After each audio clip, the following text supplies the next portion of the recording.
जमलेल्या माझ्या तमाम हिंदू बांधवांनो, भगिनींनो आणि मातांनो,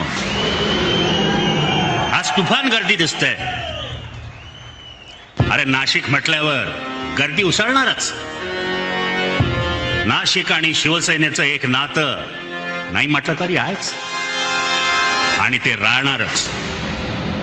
म्हणजे ते कोण नरेंद्र मोदी म्हणतात तसं हे नातं नाही की.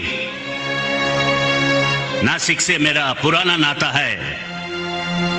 मैं यहां वीर सावरकर जी के साथ काम करता था और जैक्सन के वध में मेरा ही प्लॅनिंग था.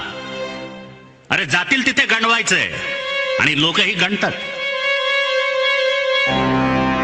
ही काही नाती जपणारी माणसं नाहीत. कमळाबाई म्हणजे एक ढोंग आहे, ढोंग. भारतीय जनता पक्षाला महाराष्ट्रात काय, अरे देशात कोणी ओळखत नव्हते तेव्हा आम्ही त्यांना खांदा दिला. खांदा म्हणजे आधाराचा हो.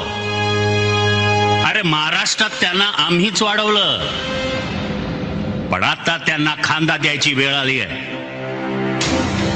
25 वर्षे आमचं एक नातं त्यांच्या बरोबर नक्कीच होतं. अर्थात हिंदुत्व म्हणून महाराष्ट्रात शिवसेनेमुळेच ते वाढले. बरोबर ना? काय मग नातं तोडलं कोणी? माझ्या पोतडीत यांच्या बऱ्याच गोष्टी आहेत. हळूहळू काढतो. अहो त्यातच मजा असते, नाहीतर एकदम खेळ आटपून जाईल हो. आज नाशिकला जमला आहात. नाशिककर मला विसरूच शकत नाही.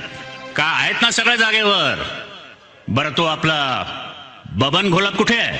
दिसतोय ना? जागेवर आहे ना? अरे कुठे फरकटताय इकडे तिकडे?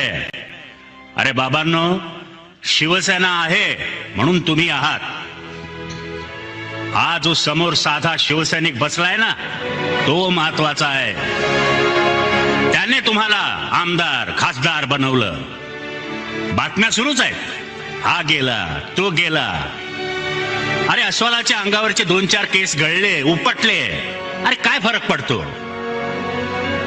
आता ही सगळी नवी मंडळी आली, पण नाशिकचं गोल्फ मैदान गाजवलंय. पैसे देऊन सभेला माणसं आणण्याचा दळभद्री प्रकार आम्हाला कधीच करावा लागला नाही. आई जगदंबेची तेवढी कृपा आमच्यावर नक्कीच आहे आणि ती राहणारच.